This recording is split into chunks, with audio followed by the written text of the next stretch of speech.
yung hindi makakapunta. So, ayan. Tingnan ko muna kung malalive ko siya. Although naka-record na siya. Type ko lang ulit ha. Ulitin ko lang. Andiyan ba si? Okay, 17 na tayo. And counting. So, while waiting guys, sige, pa-type in nga kung taga saan sila. Sis, taga saan ka? Baka kapitbahay mo lang sila. Sis Jen, before kita introduce. Guys, pa-type in taga saan sila. I'm from Manila. I'm coming from Santa Ana, Manila. Santa Ana. Saan nga ba? Manila area talaga siya. Ang layo nila, lahat sila Cavite. Cavite. Ako, Batangas, sis. Di ka ba nagagawi dito? So, Ayan. Uy, may Antipolo. Meron akong client siya. Lapit ba dyan? Sa amin, Antipolo. Antipolo. Ayan. O Santa Ana daw, nga ako within ng Manila. camera. Ayan. Diyan na ba si Actually, Carla? may client ako dyan sa Antipolo. I always go to Nonjetas Garden Suites. Sa Bagnak. Ayan. Okay, I think we're live. Nakita niyo na ba we're live? Ayan, nasa group tayo. Anyway, again, good evening, accounting peoples and elites. So, for tonight, free webinar regarding self-leadership. So, bigyan ko lang kayo ng konting intro. Who's our speaker? So, ipipin ko na siya. Sis, where are you? So, give you background lang. Isa sang fellow unit managers ko before nung nasa insurance company kami. Eh, naalala mo ba sis kung paano tayo nagkakilala? Sino ang extrovert at introvert sa ating dalawa? Natatandaan mo ba? Siyempre ako yung lumapit, pero pareho tayong introvert. Ay, parang gusto na maniniwala. Pero siya yung lumapit, siya yung nag-approach sa akin. Kasi yung iba naniniwala, baka isipin nila pag nakita nila ako yung naingay, ako yung unang mag-a-approach. Pero ang totoo niyan, pag sa actual, may times na ako yung nahihiyang lumapit. So si Jen yung una nag-approach, parang morning, no? Meron tayong orientation. Ano nga ba? I need a table. Parang kailangan ko nakashare ng table that share time. the table. So, ayun. So, yun yung mga instances na lumalabas yung pagka-introvert ko. Baka kala kasi nila pag nakita si yan is yung talagang hello pa upo, chika-chika. Pero anyway, siya yung kasamahan ko sa isang insurance company. We're both unit managers and same territory or basta same kami ng branch. And then eventually, we parted ways naman pero we still continue to connect. And ayan, so before naman siya is nakita ko talaga siya, nagtitraining talaga siya. And I'm always looking forward na ma-share niya yung knowledge niya sa group natin kasi yan yung sabi ko nga hindi lang porket accountant tayo, puro accounting lang pag-uusapan natin. Mas gusto ko yung mas deeper training sa personal, business, professional. So whatever learning. So sige sis, introduce yourself so para na may idea sila what's your profile. Gusto ko yung introduce yourself yan. Yes. Sige. Siguro I would rather go straight to the presentation para tuloy-tuloy na tayo. Sure.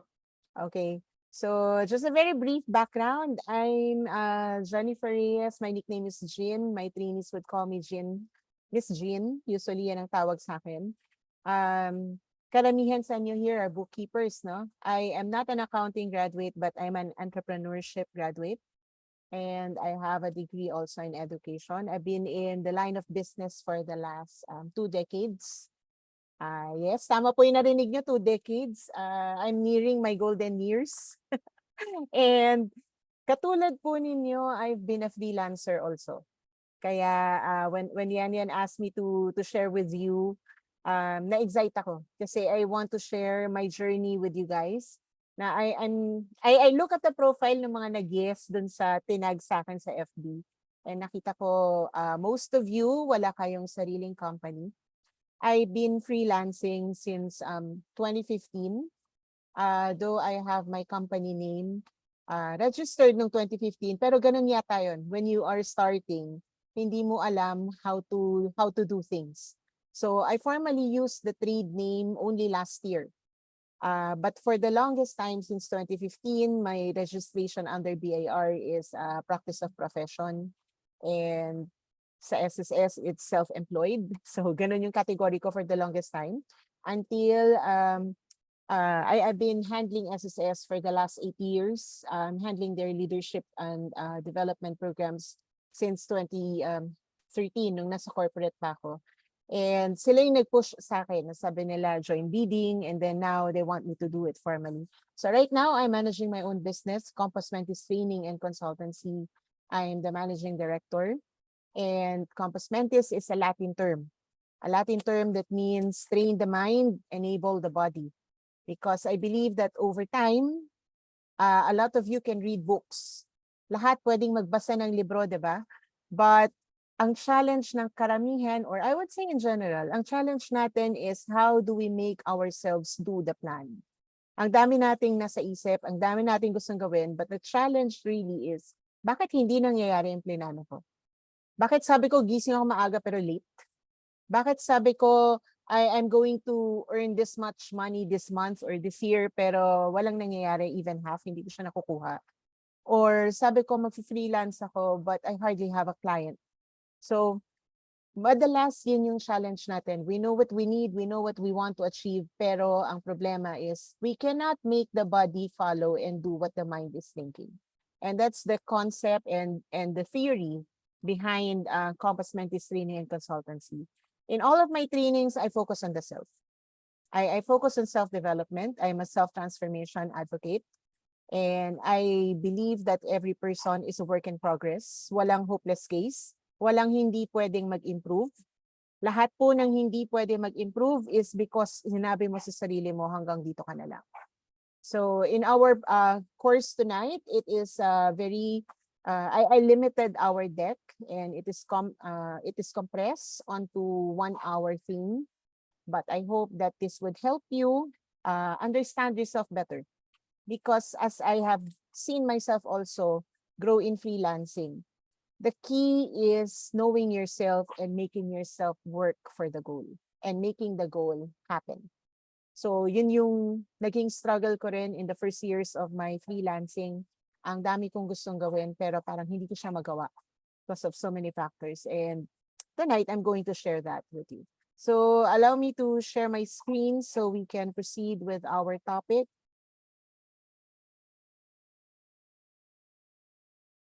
Yan, can you see my screen already? Yes, all good, sis. Go ahead. Thank you. So our topic for tonight is self-leadership. And when we talk about self-leadership, I'd like to begin with a quote from Lao Tzu. Knowing others is intelligence. Knowing yourself is true wisdom. Mastering others is strength. Mastering yourself is true power. Maybe we will begin the night with a question. How well do you know yourself? Pakitype nga sa ating chat box. In a scale of 100%, how well do you know yourself? Sige nga, type natin. Sino ang magsasabing 100% I know myself? Or 101% I know myself? Type kayo, guys. Sige nga, tignan Sige, natin tingnan ang natin kung ating papasa chat kayo, box. 75%. Yung totoo, ah. Sige, yan, ikaw mag-check ng kanilang answers. I don't want to Tingnan natin distort the screen. 70. Tingnan natin pinaka-lowest. And then, let's talk about bakit yun yung... Ang ganda nun na, 70%. So, asan yung pipiliin? Ako, 95. Wow, 95%. Akala ko kasi ano to, brain. Pasado, Kahit man sabi lang ni dito, tatay. ano ako, top ako. 75, Yes. 70. Good. Anyway, just be honest with how you understand yourself. 96. Wala pong bagsak dito. First honor, second honor lang ako, 95. Hindi po 96. namin kayo i-disconnect kung maglagay kayo ng 25. Because in my experience, a lot of people claim to be 50%, pero after the program, they claim only 10 to 25% knowledge of the self. So a lot of people, mas alam nyo yung buhay ng kapitbahay, mas kilala nyo yung katabi nyo or yung kapartner nyo, but you hardly know yourself really. So ito po yung magiging track natin tonight because ang importante sa freelancing is you are strong at the core. The will should be strong kasi wala po kayong boss na magsasabi sa inyo, it's time to wake up, it's time to work, ganito maghahanap ng client, wala pong magpupush sa inyo. You are on your own. And kapag may inquiry na kayo, It's up to your confidence level and your esteem level whether kakayanin mong harapin si client or hindi. And sometimes, ang challenge natin is that eto na si client, pero natatakot tayong kausapin kasi parang mayaman, parang matalino, parang hindi ko kayang pakibagayan. There's so many things that blocks us from getting that goal, from getting that client. And hindi mo pa naman natatry. And yet, you block off that client already because you thought, hindi ko kayang i-please ang client mo yun. So, in freelancing, it's essential for you not only to know other people, not only to be smart, not only to know how to balance your sheets, but more importantly, you should know yourself. You should know what power you have na gagamitin mo for whatever kind of people na makakaharap mo. Dahil bawat kliyente, iba-ibang personality. At bawat kliyente, iba-iba expectation. And tayo, if we master ourselves, we adjust ourselves to the different clients na makakaharap natin. So tonight, let's look at how we will define self-leadership. So para po nagkakaintindihan tayong lahat, common definition tayo.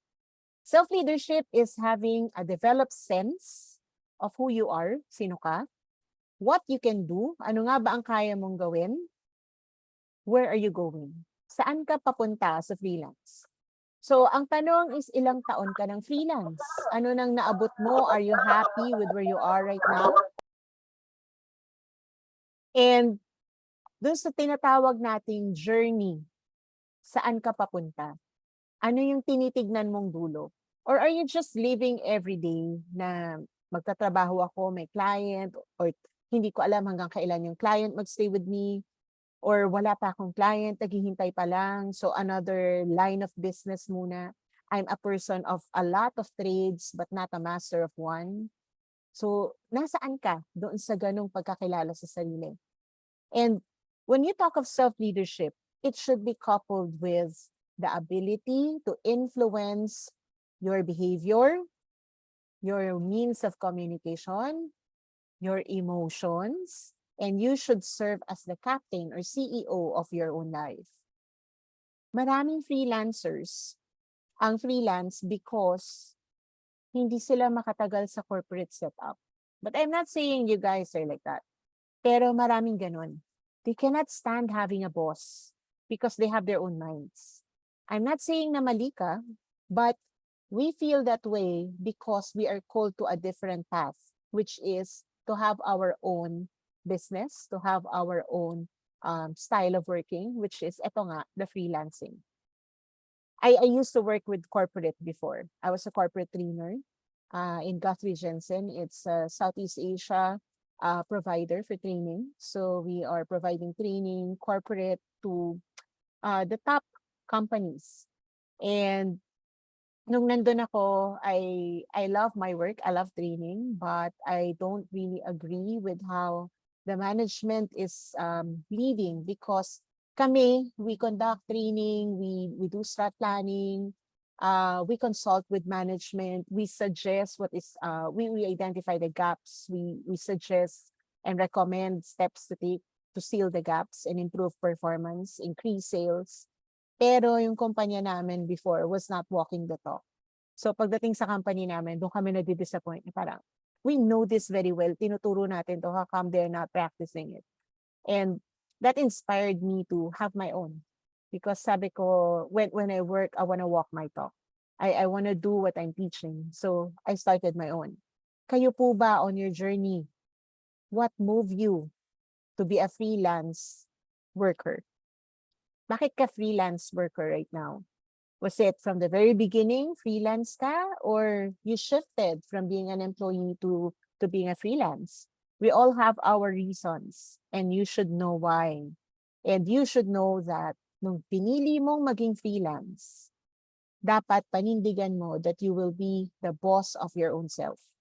You are going to lead yourself. Because the success and failure that you will have depends on the effort and non-effort that you will make. So in self-leadership, ang pinaka-importante po is that you are setting your goal and you are taking full responsibility and accountability in achieving those goals. It's not about people. It's not about wala akong pera, I cannot start it. It's not about wala akong client, but it's about you chose to be freelance. So find ways and means to get clients because that's what the freelancer means. So we set the goal and definitely sa freelancer, ang goal natin is to have a pipeline, an active pipeline. And what is an active pipeline? Yung pipeline na meron ako existing client ngayon, pero up there, meron na akong papasok na client. And up there, sa funnel ko, meron akong prospect. So as I am working with the current, I'm already looking at other clients. Why? Kasi ang satisfaction of clients is not guaranteed. So, may time na akala mo 1 year ang contract mo dito sa isang bookkeeping service, pero hindi pala siya masaya sa bookkeeping services mo. So, in 2 months time, kinut off na niya ang service. So, yung inaasahan mo na 1 year, you're secured, wala na. So, you are now empty-handed. Hanap ka ngayon ng bagong client. So, in freelancing, we cannot be focusing on 1, 2, or 3 clients alone. We should continuously look for clients and we should give the best of service para mare-refer tayo na magiging walking advertisement yung current client mo. In my case, I used to work with like maybe 2, 5 clients in a year. Mahina yon before. But yun nga kasi I wasn't comfortable yet. I wasn't so confident about myself dahil wala akong sariling kumpanya. I just use my name. People who knows me, they call me. But people who do not know me, i-refer ako. If I don't have a company name, they don't call me. They don't get me. They don't trust me. Kasi walang credibility, pangalan lang. Kwento-kwento lang. Some people will try, yes. Pero eventually, I got to establish my own name. So in the last 8 years, I've been handling SSS. And I'm one of the top raters na trainer. Every year, my evaluation would be something like 99.85% in terms of rating ng participants. And that is something good because that assures me of a project every year kahit bidding siya. And sometimes when there are projects which are not for bidding, they come directly to me because they know my service, the way I work. I recently have a new client, which is PhilHealth. So this year I'm handling PhilHealth and SSS. And apart from that, I have corporate clients. So, hindi po madali bago ko nakuha yung mga yan. It was hard work and believe me, I was praying and crying to God that time. Sabi ko, Lord, sabi mo, mag-freelance ako. Bakit walang client? And you know, freelancing is about influencing, di ba, your life, influencing your behavior. And in influencing your behavior, ang spirituality dapat nandyan. So, at the time na nahihirapan na ako sa clients, I prayed and asked, is this really the direction? Right after I came out of the church, yung phone na iniwan ko sa car because I was praying intently. May message agad doon. Call me. I have a project for you. So sabi ko, Lord, ang bilis mo sumagot. But then when I look at the client, maliit na project lang yun. So sabi ko, Lord, kulang to. Kasi maliit lang to. And the very next day, which is on Monday, I got a 500,000 bidding project. And that shut me off and I say, Lord, sorry, hindi na ako magtatanong ulit. You know, when you are guided, when you're spiritually asking for guidance in the direction that we all chose, which is freelancing, kailangan talaga prayer. We cannot just be working, waiting for things to happen to us. We have to pray, we have to work, and things will happen to us. So when we set the goal, we pray for the goal. We plan for the goal, we work on the goal. As we are praying, we work on it. Everything will come together. Hindi pwedeng pray ka lang ng pray na sana magka-client ako pero hindi wala kang advertisement. Diba? So, setting the goal is taking full responsibility. Lahat ng sub na kailangan mong gawin para i-support yung goal na yan, accountability mo. If and when that fails, you don't blame anybody. You blame yourself. You take responsibility. Why? It's your action or inaction that would lead you to success. That would lead you to either achieving the goal this year, achieving the goal this month, or maybe achieving the goal 5 years from today. It's up to you. Depende sa effort mo, depende sa bilib mo sa sarili mo. So when we talk about our freelancing, ang tanong ko talaga sa inyo is this. Hindi yung what is your goal eh. Ang tanong ko is, may goal ba kayo? Because if you do not have a goal and you just think it to yourself na dapat meron akong client, dapat meron akong ganitong so and so number of clients this year, ang susunod doon is paano mo makukuha yung client. Diba? Kailangan pinagpaplanuhan yun. So if there is no specific goal, then most likely hit or miss. So when we talk about a goal, may number. So this year, ang tanong, gaano kadaming clients ba ang goal mo na magkaroon? For this month, gaano kadaming clients ang goal mo na magkaroon? And for every client that you have, how long do you intend to retain them? Ganun yung goal setting. And in goal setting also, syempre makatotohanan. Babalansihin niya yan on the question of magkano ang gusto kong kitain or kailangan kong kitain. Minsan kasi, yung gusto tsaka kailangan is an obstacle to goal achievement. Kasi yung gusto ko, pag gusto mo lang, you don't put much of an effort there kasi it's just something you want. Pero pagka naramdaman mong it is a need, kailangan ko to. Kasi magbabayad ako ng bill, mag-enroll ako ng anak, magbabayad ako ng kuryente and so forth. So, if you know that it is a need, you definitely will work hard on it. Pero what if, ma'am, pinagtatrabahuhan ko na, wala pa rin akong makuhang client? Then, kulang tayo doon sa ating planning part. That's why as freelancers, you should have, hopefully, after tonight, you will have very specific goal. Kasi, when you talk about goal, hindi po yan numbers lang. You should have number 1, a personal goal. And number 2, you should have professional goal. When we talk about personal, ito yung pangpamilya. Ano ang goal mo sa pamilya mo? As a mother, as a father, as a daughter, as a son, as a sibling or kapatid, ano ang goal mo? And babalansin natin yan with a professional goal. In life po, may naririnig tayong work-life balance.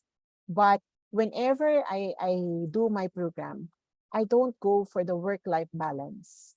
I go for the work-life connection. Your life should be connected, your family life should be connected with your work life. Dapat alam ng pamilya mo what you are doing. And that would be the support na kailangan mo in order to push you magtrabaho. Because most of the freelancers, ang problema is that, ma'am, magluluto pa po ako. Ma'am, susundo ako ng anak. Ma'am, walang magbabantay ng anak ko. You know, a lot of the reasons why freelancers don't succeed is because they do not know how to balance the personal and the work life. So, dapat naintindihan ng family nyo para masusuportahan kayo. Like, eto, meron ako meeting sa ganitong time. I need this time for myself. Dapat naintindihan nila yan. But if ihihiwalay nyo what you're doing at work and what you're doing at the family, tatago nyo sa kanila whether you're succeeding, lalo if you are not succeeding at all, then magkakaroon kayo ng gap. Mas hindi kayo magkakaintindihan, mas magkakaproblema ka. So, you should set personal and professional goal.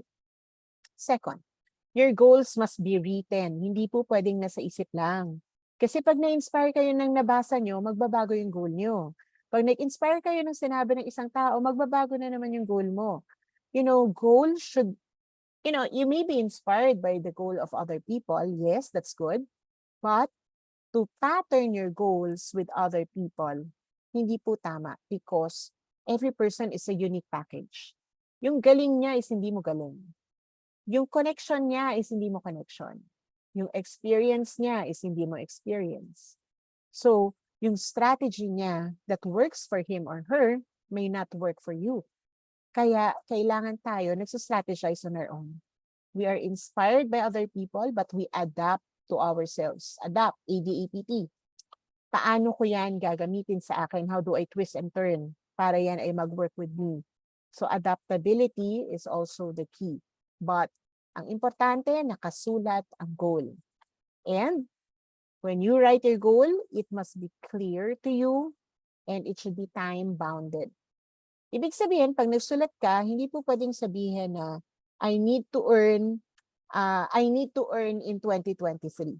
Ayan, pag ganyan lang yung goal, pag kumita po kayo ng 10,000, 5,000, 1,000, even 100 pesos, that's an earning. So it's nothing specific. So may kulang. Magkano ba ang kailangan kitain? It's not enough to say that I'm going to be a freelancer this year. So ang tanong is freelance on what line? What specific line ka mag-freelance? Because once you decide on that line, you focus on that. Because if you do not focus, hindi mo siya mag-grow. You cannot serve two masters at one time. So halimbawa, may mga kilala ako, freelance na events organizer. And then, dahil ang events ay hindi naman daw everyday, nag-freelance din sila ng bookkeeping kasi accounting grad. So, events organizer, bookkeeping. Na busy doon sa client on bookkeeping. May dumating na project on events. Ay, pass. Hindi ko pwedeng gawin. May tinatapos ako right now. So, that's an opportunity loss, right? But then, that's what happens when you don't focus. Kapag hindi pa stable ang isang line of business, do not go into another line of business. Kasi parehong hindi mag-grow yan. Kasi para kang nagsisiso. Pag meron dito, dito ako. Pag meron dito, dito ako. But it's like whatever line of freelancing ang piliin nyo, it's also a career that you have to work on and develop. So kailangan ng focus. Kaya the goal must be clear to you. It should be time-bounded. Dapat at the end of 2023, eto yung mga na-achieve ko sa business ko. Dapat by the end of 2023, may registered name ako, may company ako, may maliit akong office, or maybe wala akong office na i-rent, but I will have a personality to present. Like I have a company name maybe. Kasi syempre, ang mga clients, they would go for establish yung may pangalan. Kasi pagkakatiwala ko sa yung business ko, gagawaan mo ko ng libro and all that. Eh what if mawala ka? Diba? Yun ang fear namin sa mga freelance. What if mawala? What if hindi pala magaling? What if, diba? Ang daming what if. But if there is a name behind it, there is a personality behind freelancing, then that tells you, or more or less gives us a sense of stability or security. So, maybe you could plot that as one of your goals for the year. Or ano ba, I am not so good yet with my craft. Kailangan ko ba ng additional learning? Kailangan ko ba mag-enroll? So this may be part also of the goal. So ang importante lang is you should know it. It should be clear, it should be written, and it should be time-bounded. Para alam mo, kailan mo gagawin. Kailan ako magre-register, kailan ako mag-aaral, kailan ako this and that. It should be clear to you. And most importantly, the goals must be measurable and achievable. And from the very beginning, alam mo na kaya mong gawin. Like, there is one person who said, gusto ko mag-karinderya business. And first question, meron ka magluto? Hindi. Mag-hire ako ng cook. Mag-hire ako ng waiter. Mag-hire ako ng tindero. Na everyone na lang hinire mo, pero ikaw mismo, you don't know how to cook. So basic, if you want karinderya, you should know how to cook. Why? Kasi ang mahal ng sweldo ng cook. Nagsisimula ka pa lang, puro ka na agad na sweldo, di ba? That's why you have to gauge it. Is it achievable for me? Gusto ko tong business na to. Like, gusto ko ng online business. Okay, what will you do? Kita ko nagbebenta sila eh. So, complete ka ba? May gadget ka? May laptop ka? Meron kang video cam? What do you have? What gadgets do you have? Meron akong cellphone. Pwede naman cellphone as starter. So, ano ibebenta mo? Hindi ko pa nga alam. But are you comfortable selling? Ayun lang, nahihiya ako magbenta. So, syempre, kung yun na yung goal mo, hindi na achievable agad. Kasi gusto mo mag-online selling, pero nahihiya ka pala magbenta. So, hindi siya connect. Right? Kaya, importante sa inyo is you should know, is it achievable, the goal? Is it doable for you? Measurable is by the number. So, meron tayong number. At the end of 2023, I should have earned 500,000, for example. At the end of 2023, I should have had 20 retaining clients, for example. So, dapat meron kang numbers. And when you're reaching it, you know more or less kung anong achievement rate mo. Like 20 ang tinarget ko for the year. Okay, as of now, August, ilan na? 3. Layo pa, kasi 20. So, at the end of the year, for example, ilan yung actually na-achieve mo? Actually, 3 lang. Tapos nag-back out pa yung isa. So technically, 2 lang ang naging client ko at the end of the year. So achievement rate, napakababa, hindi nag 50%, di ba? So yun yung sinasabi natin na pagpaplanuhan mo ngayon. We do not change the goal, but we will change the plan and the steps to take. So, ito po yung magic deck para sa inyo. You have to set the goal, and from that goal, you have to make the plan. When you make the plan, yan po ay nasa papel, it is written. You get to work every day, you check with the plan. Am I on track? Then, maraming obstacles during implementation. Yung akala mo madali, makikita mo mahirap pala. Then makakakita ka ng different obstacles from now and again. Do not change the goal. Stick to it. And just work on it, find other means of achieving the goal, and really work on achieving it. Why? Pag nag-change ka ng goal, masasanay ka na hindi ka nakaka-achieve ng goal, puro ka setting. And pag nasanay ka na puro ka setting, hindi ka masasanay mag-achieve. Kasi to you, ang goal is not meant to be achieved because it can always be changed. But when we are freelancing, the goal has to be solid. Solid siya dapat. Because yun yung kinakapitan natin. Wala tayong kumpanya, wala tayong boss who would push us, who would reprimand us. Tayo yun sa sarili natin. So when you set the goal, stick to the goal. And really find ways to make it happen. But question is, paano nangyayari yun? Ang hirap, ma'am, ng setting the goal. Hirap-hirap po niyan. Okay, so paano natin gagawin yan? What you need to do is, you have to know yourself. So the key to self-directing is self-awareness. You cannot direct yourself if you do not know yourself. Hindi mo pwedeng sabihin sa sarili mo na gawin mo to if you are not aware of your strengths and weaknesses. So, yan yung unang-una na itatanong ko sa inyo. In one word, ano ang description mo sa sarili mo? A lot of people nalalockdown sa tanong na yan. Ano ang one word mo to describe yourself? So, some people would say, I'm prayerful.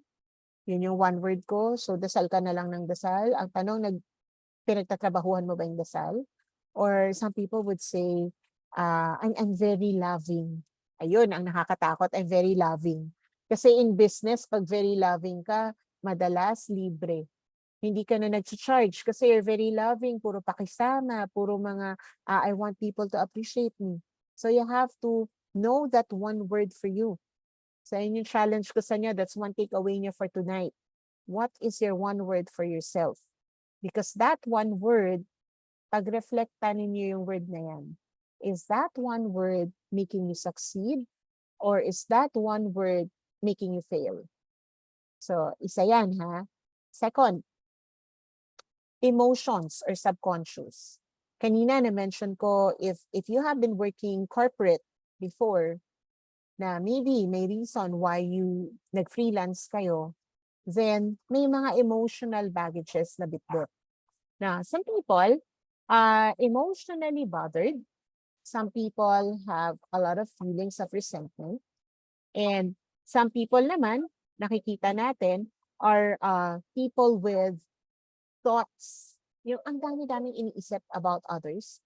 So, kapag kayo may mga ganito, ito yung pinakaunang-una na mag-hold back sa inyo. Kasi minsan, in business, you cannot be emotional. Clients would tell you if they are happy or not.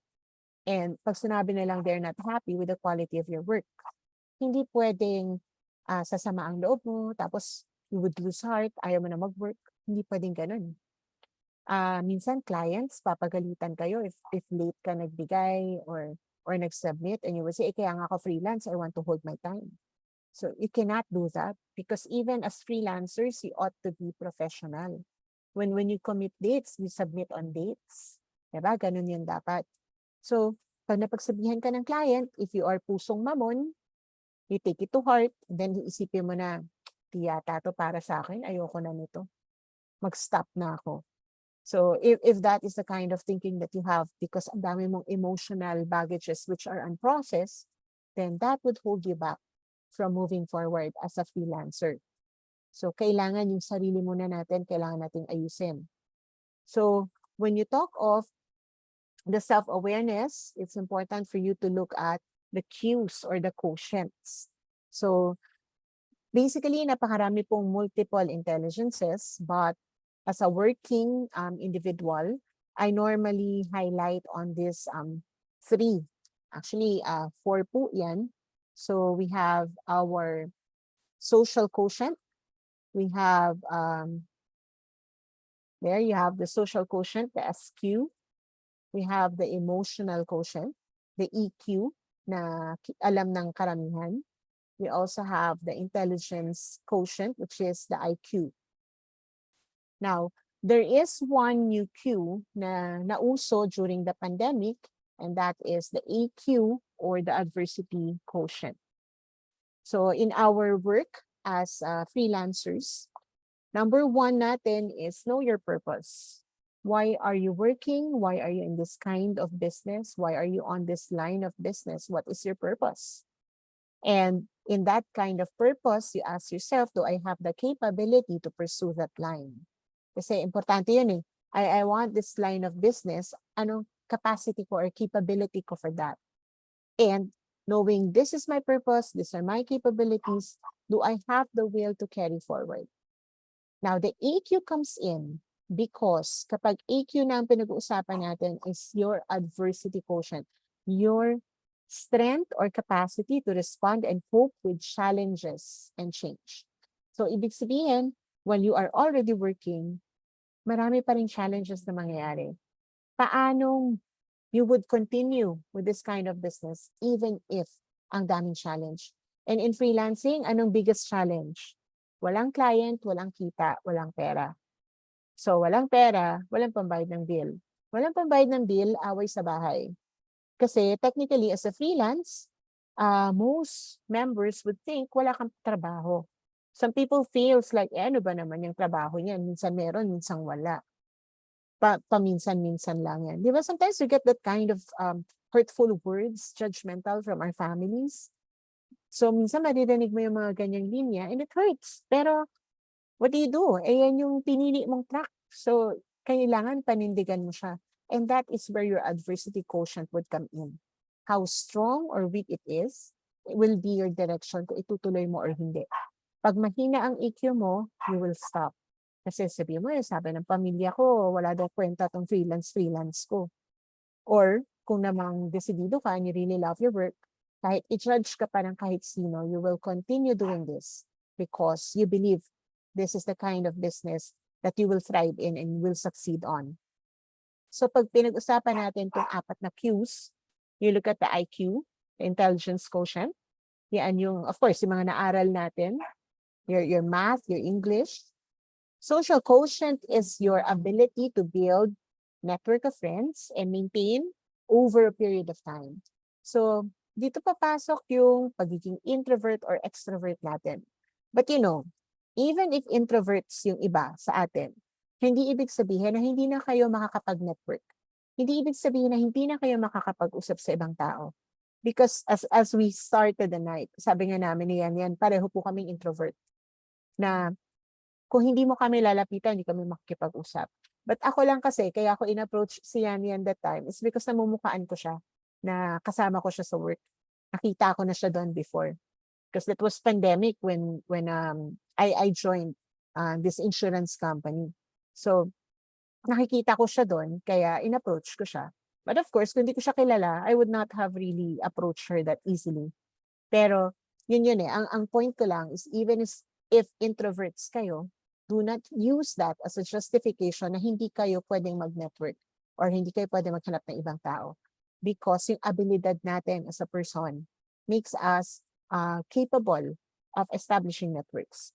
Now, it depends or makes a lot of dependence on relationship. How well do you relate with people? How well do you maintain relationships? So, ang tanong lang dyan is, ilan ang kaibigan mo, di ba? And how many people have you known from elementary to present maybe na kaibigan mo pa right now?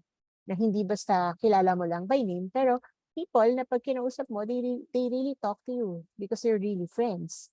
So, ilan yun? Now, I would say, ma'am, hindi ako pala kaibigan. Focus lang ako sa family. So, that means, in terms of social quotient, that is a part of you that you need to work on. So, may mga tao na judgmental or insecure na parang pag nakakita na mukhang mayaman, ayokong client yan, mukhang mayaman. Gusto ko yung simpleng tao lang. Hindi po pwedeng ganun sa freelancing, di ba? Kasi every client is an opportunity. Yung mas bumabayad po are mostly mga tao na medyo ang itsura ay may kaya. So we cannot be always feeling inferior of them. We have to improve on our social quotient. Nai-improve naman po. So kung halimbawa, feeling nyo right now, you are not into that, well, kaya nyo naman pong gawin yun. Pwede kayo mag-reach out. Because believe me, nung bata po ako, hindi po ako nagsi-CR mula pagpasok ng umaga hanggang uwian. Kasi nahihiya ako pumunta ng CR mag-isa. And when I was in college, takot na takot ako mag-commute.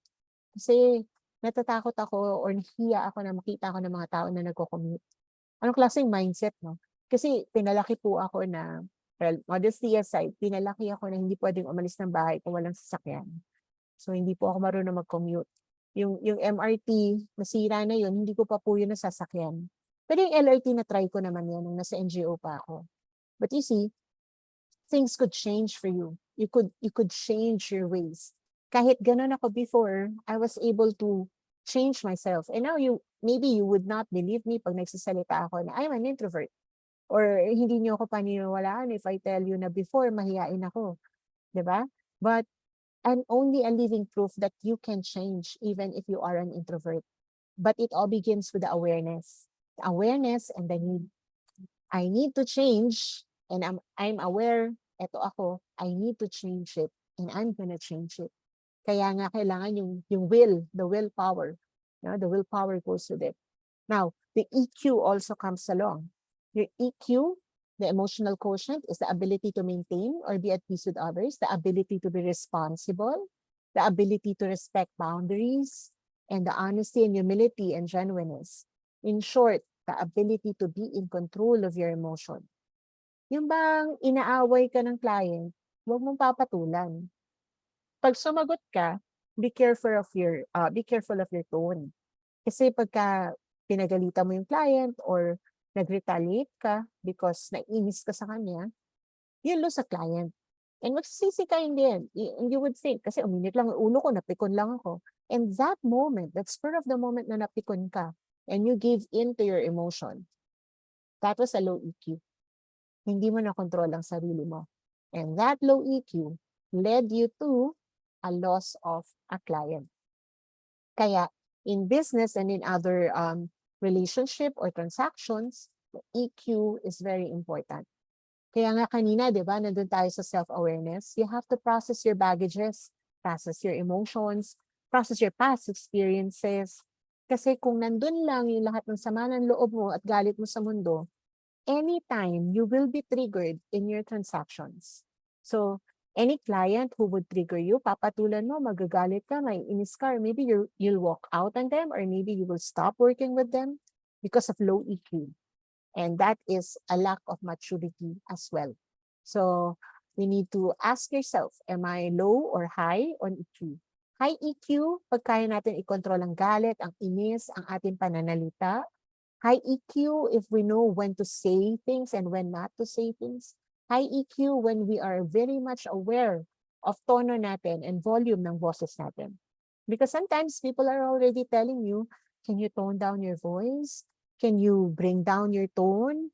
Tapos sabihin pa rin, wala namang mali sa tono ko, tama lang yung tono ko. You just stand by it. And, low EQ, low customers too. Kaya importante is we look at ourselves. What do I need to improve? And finally, we look at EQ, your adversity quotient. What is your ability to go through extreme life challenges? Yung tipong wala ka ng pera, wala kang client, tutuloy mo pa ba yan? Yung tipong ang hirap-hirap kausap ng client, would you still continue? Okay?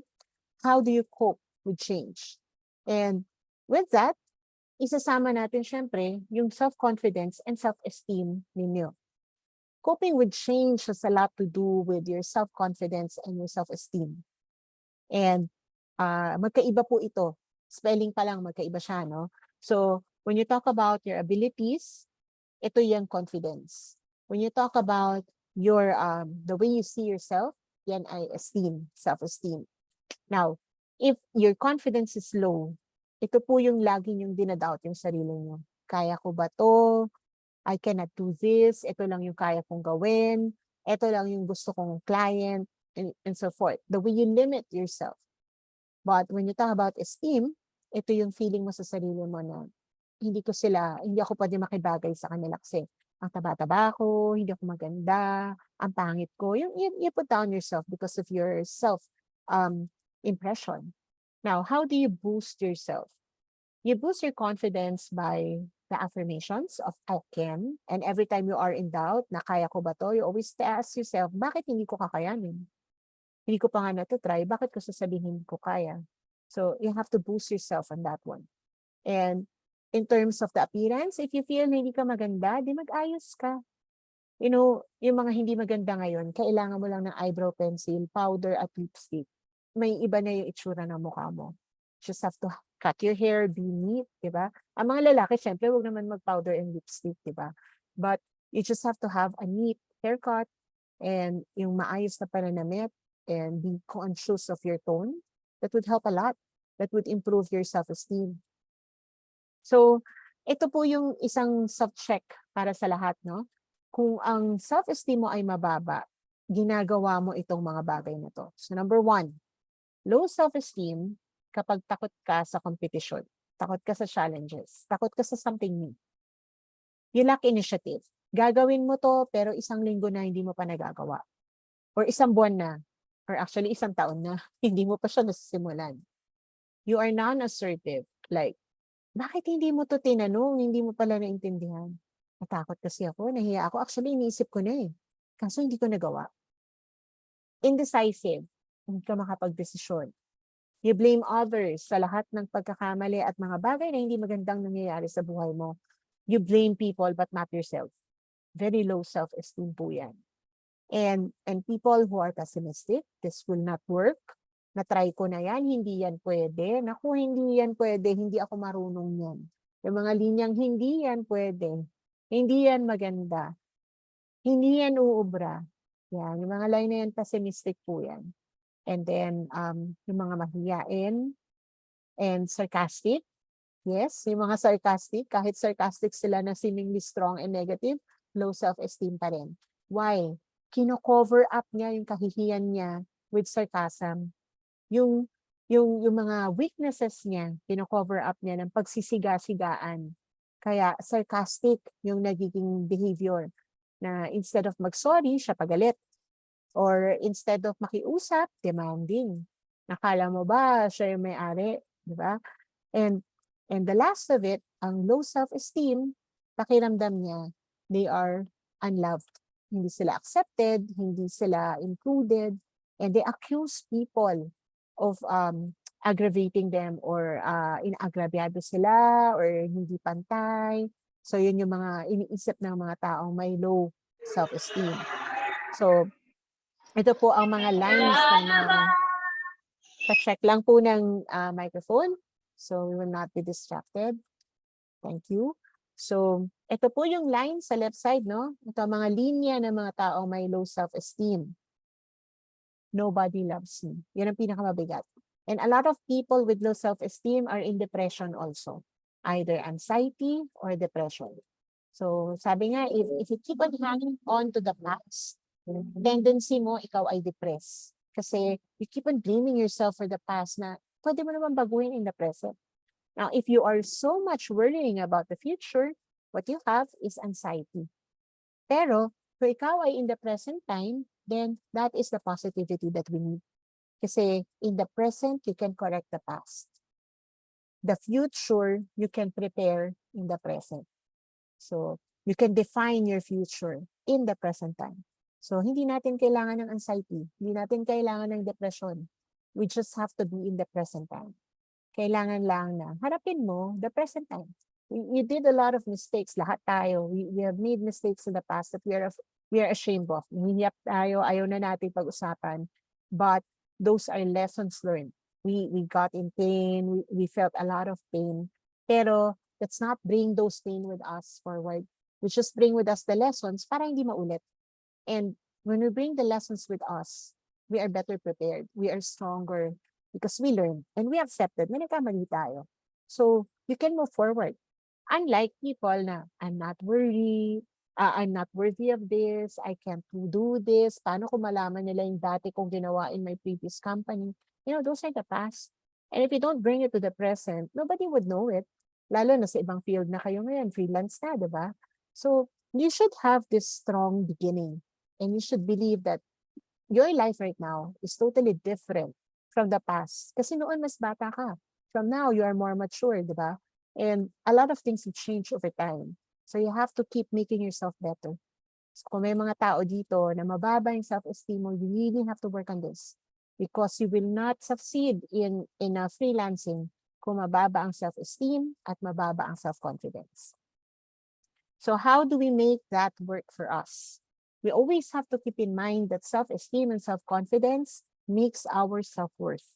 Kung may net worth, na magkano ang isang tao, di ba, may net worth, ito naman ay self-worth. And self-worth is the internal sense of being good enough. I want everybody to keep that in mind. You are good enough.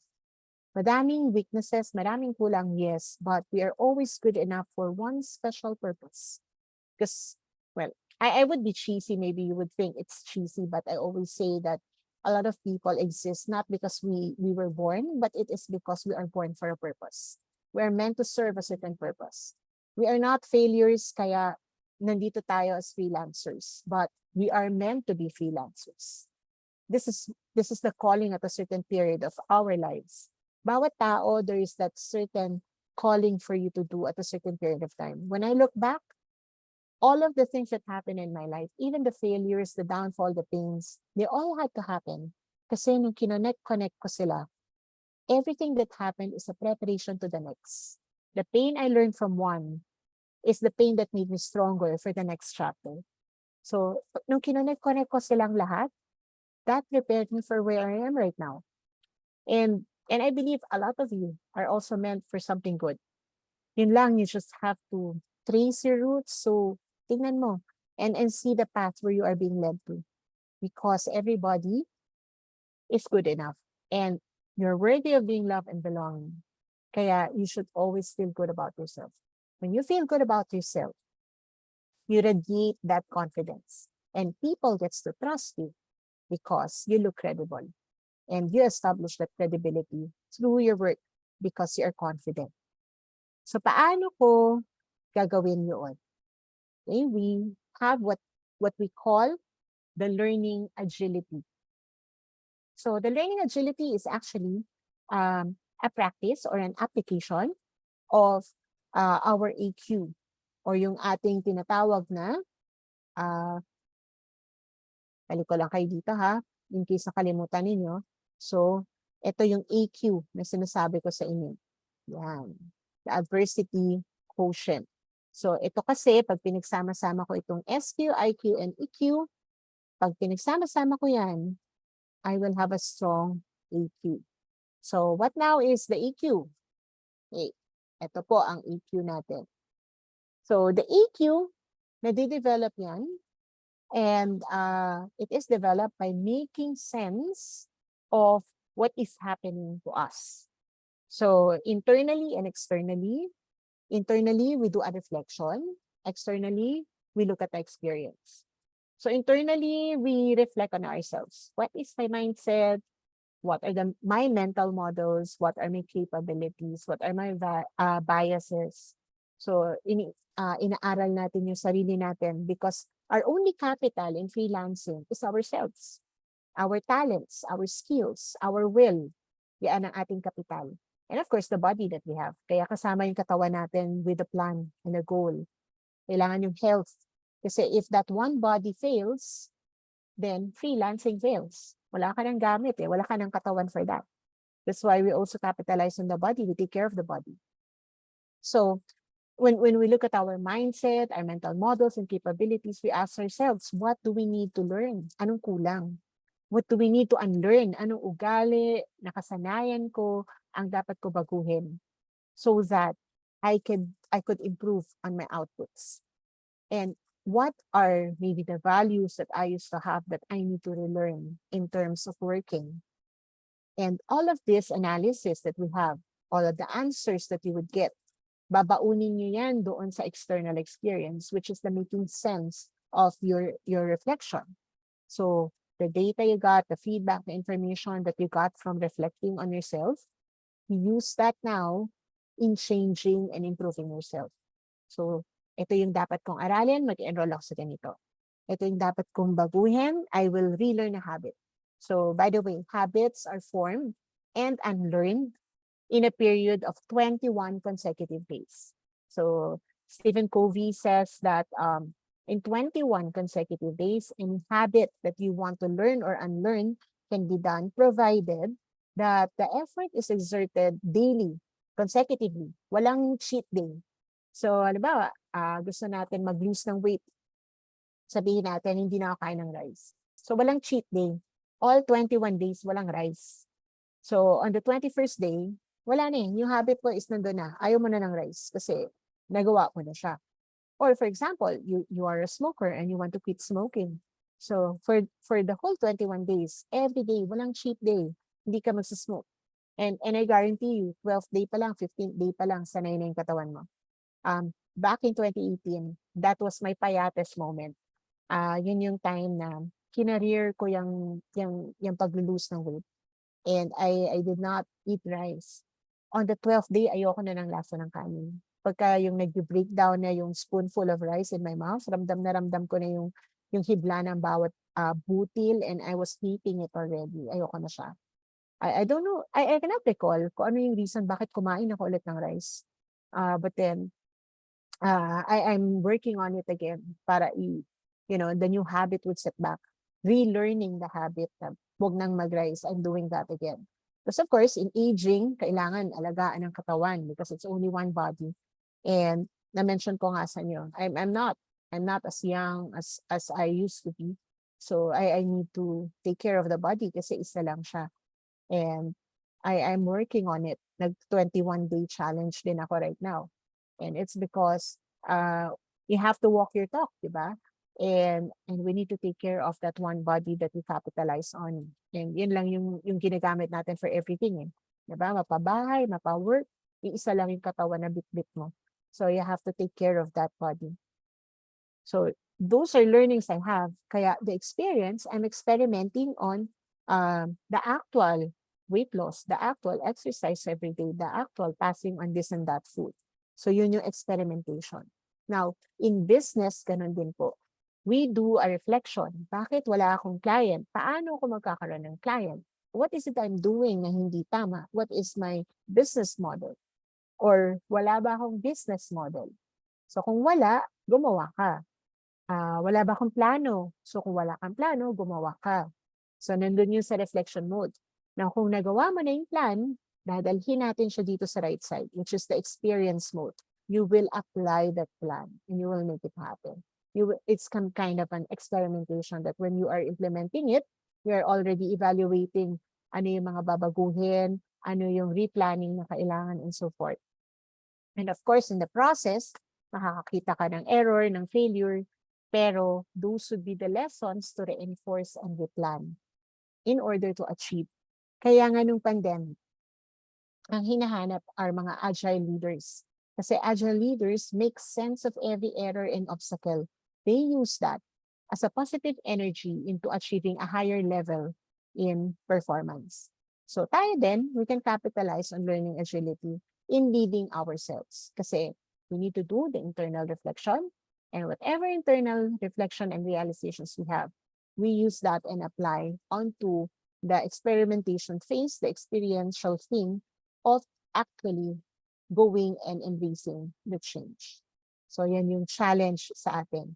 Can we really go for change? Can we embrace change? Because in business, if you really want to succeed, We have to cope with the everyday change. Hindi pwedeng we stick to the columnars, di ba? In the past, columnars, the yellow pages, di ba? We cannot really stick to that all the time. But right now, we have our ebooks. Kailangan mag-cope tayo with the ebooks. Because if we don't, then mapag-iiwanan tayo ng panahon. See, even filing now are online, di ba? Filing ng BIR compliances. So, we have to cope with the times. Kaya, change is essential, especially to freelancers. Okay? So, as you thread the path of freelancing, it's not wrong, it's never wrong to be afraid, but you have to fight through fear to overcome it. Madami pong nakakatakot na bagay sa pag-freelance because freelancing is unsecured. We don't know how many will be the clients we'll have this year. We don't know how many we will lose or if it would be zero at all. But one thing you have to always remind yourself of, you chose this path. So never give up. Because when you chose this path, ikaw lang yung makakapagpagawa sa sarili mo to make it succeed. When you stop doing things, when you stop working on it, when you stop believing on it, then it fails. It stops there. Kasi ikaw yung thinking machine. And whatever you think, happens. Whatever you decide is what the trend or what the flow of business would be. So, I hope that you would always keep in mind, only you can make it happen, especially in this line of freelancing.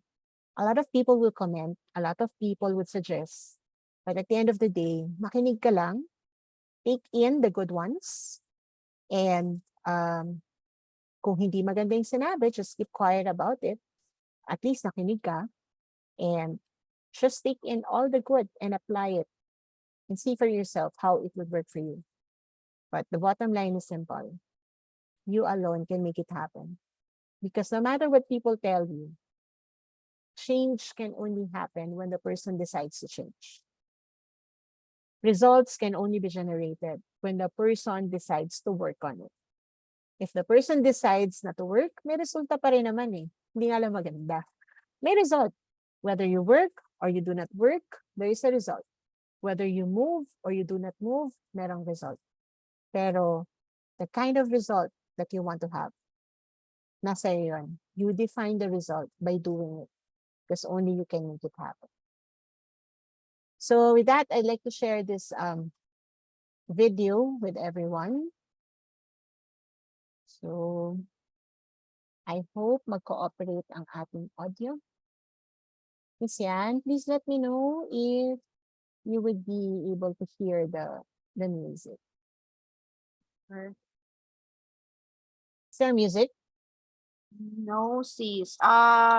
Sa Zoom mo yata kailangan mo share yung audio, something sa Zoom settings. Ganyan din kasi ako pag di ako nakakapag-share ng Meron dyan. Tama ba ako, guys? Sa settings, tapos sa side, sa more. Saan ba makikita yan, guys? Patulong naman. Then, sa Zoom mismo siya, sis, then meron siyang sound. Yeah, I would Pag-share unshare screen first, po. Mag-unshare muna ako, ha? Kasi, sorry ha, I'm more MS Teams than Zoom. MS Teams kasi yung ginagamit namin. But anyway, I will be sharing it back. Usually, ito yan. May setting siya dito na including audio. Sa baba po, may ititik po na share audio.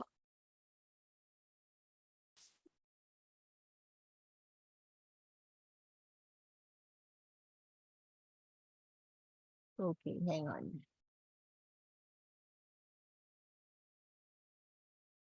Well, it's not on my setting because I'm a guest here, but okay. Yan, I will send the music to your Sige, sis. Sa Messenger. Sige, try natin siyang ma-upload. Sanay din nga siya sa kasi may madalas si Zoom. So sige, while waiting, sana mukhang maganda yung video. Sana nga may sound. Yes, it is. Hang on na. Wait lang. I am here. I found the audio. Sige, while waiting guys, dami ba kayong takeaways? Nag-take down notes ba kayo? If Sino you have dyan yung questions, by the way, you can type it in. Yes. Share. May box po share zone. Yes, I'm looking at it right now. Ayun.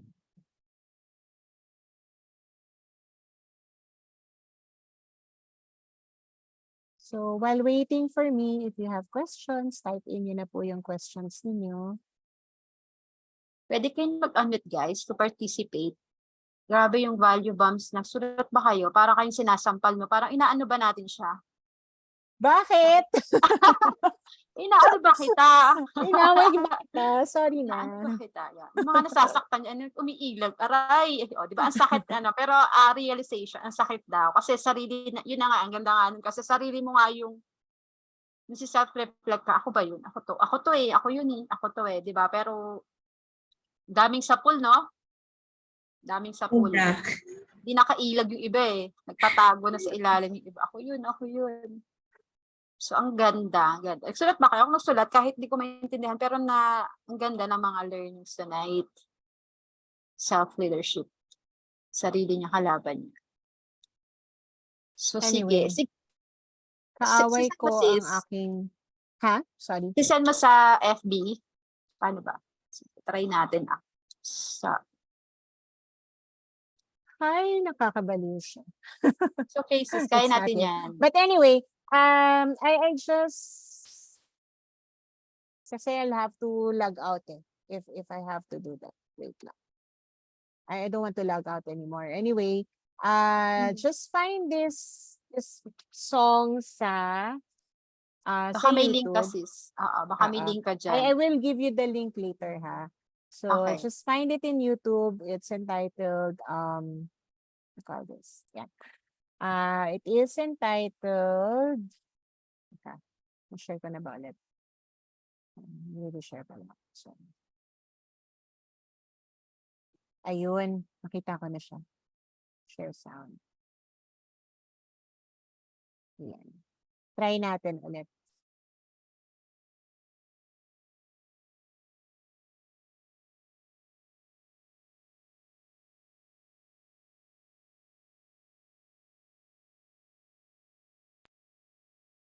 Yan. I hope this works.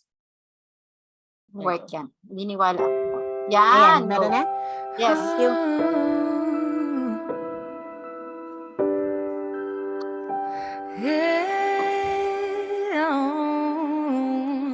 You have to believe in yourself. You have to believe in your ability. You're capable of anything. You can achieve any dream. Please don't limit yourself.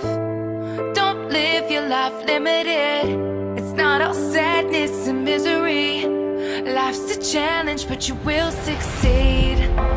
Take control of how you feel in every circumstance. Work on yourself daily. Your story's far from done. The best is yet to come. To achieve, you must believe. You can live out all your dreams. Persevere, you'll make it through. What you need is all in you. When you believe, you will achieve. You can live out all your dreams. It's about time you knew the truth. You got the power all in you. Whoa, whoa, whoa.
yet to come.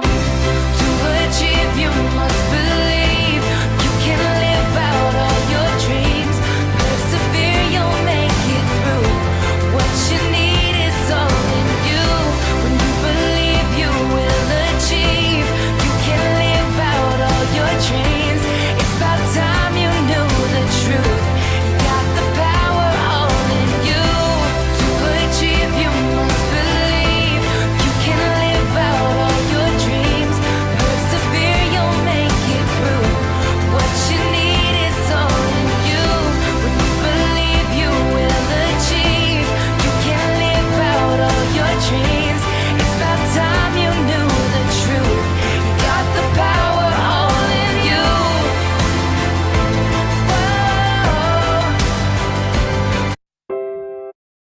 Ayan. So, I Kaya ba't mo sila hope, pinaiyak?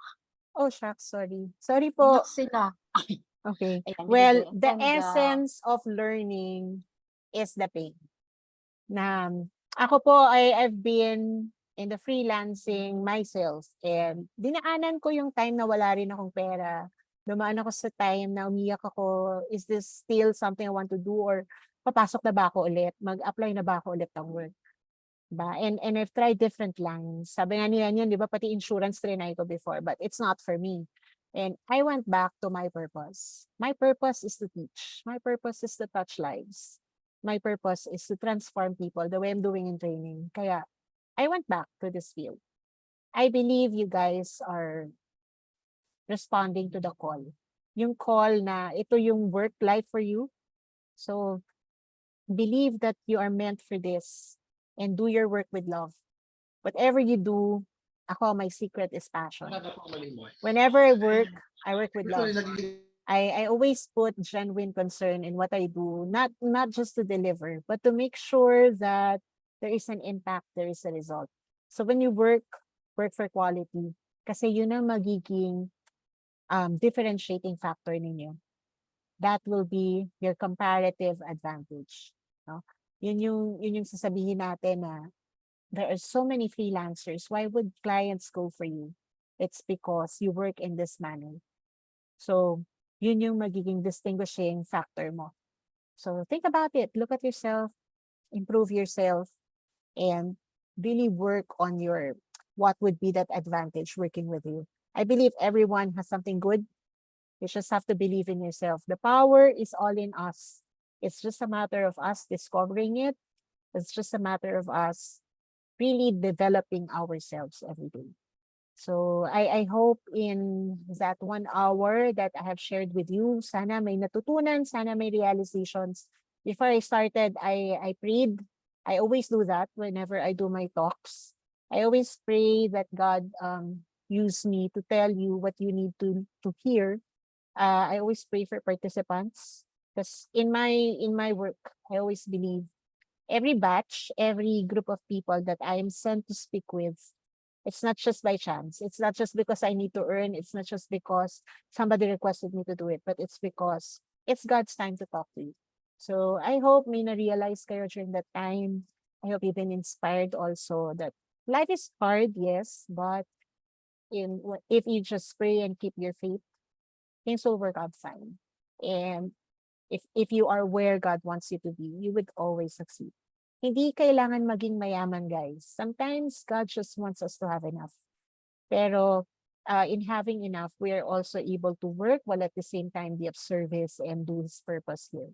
So let us continue to pray, work for the purpose, develop ourselves every day. I'm sure the best is yet to come for everybody. So work on yourself every day. No one can make the change happen but you. Believe in yourself because you got it all within yourself. Just have to work every day. If you like what you heard, I would just be requesting your support also. Please like my page, the Compass Mentees Training and Consultancy. And you may also add me on Facebook. That's my FB account, Jennifer Capistrano Reyes. Thanks so much for the opportunity to be with you guys tonight. Yan, thank you for the opportunity to link me with your group. And I hope one day, I hope to continuously guide you guys. So, thank you. Thank you so much. Yay! Thank you so much. Grabe, grabe yung isang oras. Parang nag-iiyakan na sila. Kung magkakasama tayo, siguro naririnig ko yung, alam mo yun, kung magkakasarap siguro to sa live, no? Parang gusto ko siyang i-guess sa actual event. Yan ang mga sinasabi ko sa inyo, guys, eh. Yung group hug, tama yun. Yung para pagkatapos ng session, mag-iiyakan, tapos mag-hug kayo sa isa't isa na itatap mo yung isa't isa na okay lang yan. Kaya natin yan. So, Basta lang, huwag tapusin sa iyakan. Kasi yes. iyakan is the realization. So, dapat, pag iyak mo, turning point. What will you do? Tayo. Oo, kasi naiyak ka na, may na-realize ka. Pero, I hope yung iyak hindi is awa sa sarili, ha? I hope the iyak is more on realization that we have to do more. Maybe kulang pa yung nagagawa mo right now, but you're already on it, eh. Tuloy-tuloy mo na lang siya. So, yun. You can follow my pages and my account. Sometimes I also put from time to time I put a lot of inspirational links. So you can follow me and you can add me. Sige po. Thank And you, I was Jean. looking at the services ninyo if I hope to know the other services, no? If we could also work together. Sometimes I link my clients with other connections. So, yan ang sinasabi sa hula. Yan ang gusto namin. So, ang nakakatuwa, imagine binilang ko yung kailan ka tayo nagkita, Jean. Noong 2019 pa yun eh. So, 4 years ago. Hindi pa before ulit kami pandemic, nakita yes. after pa nun. So, pero we never disconnect. Pero nandyan friends ko siya. Nakikita ko lang siya. Naging observant lang ako sa ginagawa niya. Sabi ko, ang galing, imagine SSS tsaka Pifolz sa atin libre. Saan kayo, guys? Diba? Grabe. So, nakakatuwa, nakaka-refresh. So, sana magkita kami ni Jean. Parang gusto ko bukas magkita na tayo. Tara na. Pero kami busy. Ang tagal na naming plano, pero busy din talaga siya. So, thank you so much, Jean. And guys, sobrang after this webinar, I will post and then mag-comment kayo dun sa realization niya para you remind yourself what you will work on tomorrow. Hindi naman tomorrow, kahit sa mga susunod na araw. So, you may comment also on yung tinag niyo sa akin. You may comment feedback on that para then, I can get to know you better. I will share my screen na, ha? Sure. Thank you so much, Jean. Yan. So guys, magpakita naman tayo para kay Jean. Deserve naman ni Jean ang clap your hands. Saka pakita tayo sa support and say thank you to her. Diba? Kasi ano yan, ang tagal ko na siyang inaawitan. Basta, pero finally, ito pala yon kahit ako nakikinig talaga. Parang ako rin ulit na-refresh. Marirealize mo, pareho pa. May common denominator pala talaga tayo. No, sis, na para pag tinignan ko ulit yung dati sinasabi mo, hindi mo alam yon, nahihiya ka. Pero ito ka ngayon, nasa public speaking. Pero di ba na-overcome natin yung fear na yon? Di ba? Parang ako rin yung dati limiting belief. Hindi ako pwedeng mag-marketing, hindi ako ganyan. Pero ito tayo ngayon. And napakaganda lang, nakaka-connect ako sa mga taong ganito. Ang ganda ng pakiramdam and refresh. Anyway, picture taking para remember natin. Remember? Picture taking para remember. Okay, Jean, thank you so much. Pinapaano ko lang kayo naman. 1, 2, 3. Ang daming parang sinasabunutan ako habang sinasabunutan mo habang sinasabi lahat ng umiiyak na sila. Guys, sige, type in your realization while taking pictures tayo. Like yung page ni Jean, again, sobrang busy nito. Hindi ko Turn talaga on tayo ng camera para maganda sila sa photo. Yes. Diba? Realization. Hindi sila nag-prepare. Para daw next time, ha, pag may learning activity, mag-prepare kayo para may group picture. Yan, di kayo maka-turn on. Yung mga training ulit, parang si Jean ang kukunin natin, parang sa live. Pag nagkaroon tayo ng chance magkaroon ng live session, alam ko na kung sino talaga i-invite ko. Parang kailangan natin siya. Ayan. Retreat naman ka namumugto yung mga tao. Tinamay sila. Grabe naman kayo. Oo, totoo. Yes. Kasi ang hirap knowing yourself is power, really. Freelancer, alam namin yung hirap. Lahat kami may struggle. Pero na-realize namin, tama, should work on ourselves. Alright, question guys. So Jean, thank you so much. Alam ko maabala ka na namin. Salamat sa 1.5 oras. Sobrang thank you lang. Di naman abala. I've set the night for you guys. Okay. Yay! Thank you so much. Thank you. See you soon. Alam mo na, Carla, humanda ka. Nasaan ka? Ako na ang pupunta ng ng Batangas. Sige. Kami tayo ng Kaway. Cavite para matuloy na lang ang kape. Mga taga Cavite dyan, kaway ka. Sige ba? Sige. Game. O, follow kayo kay Miss Jean. Putain natin siya para pasalamat. Thank you so much, guys. So, meron pa kayong questions para i-remind ko lang ulit. Actually, maganda yung sinabi ni Jean dun sa 12-day, 21 challenge. Actually, plano namin sa Elite yon magkakaroon tayo ng 23-day challenge. Since nasabi na ni Jean yung 21, gusto rin namin magkaroon ng 23-day challenge sa Elite. Konti-konti nga lang. Kasi nga hindi nga tinatanggap ng tiyan niya, ma. Oo nga, naparami kain. Konti kain, ma. Ako nga, ma, hindi pa ako makain, ma. Ang cute talaga ng live via satellite. Hello, Dave. Hello, ma. Ang cute. Okay. Thank you, So Zee. Thank you. talaga, mag-batch pick na tayo. So Sige, you guys sige. can start doing your goals and your plans. Yeah, thank you, Zee. Thank you. Sked natin yan next time. I'll teach you naman how to do the plan next time. Business plan. Yes, maganda yan. Thank you so much. Thank you.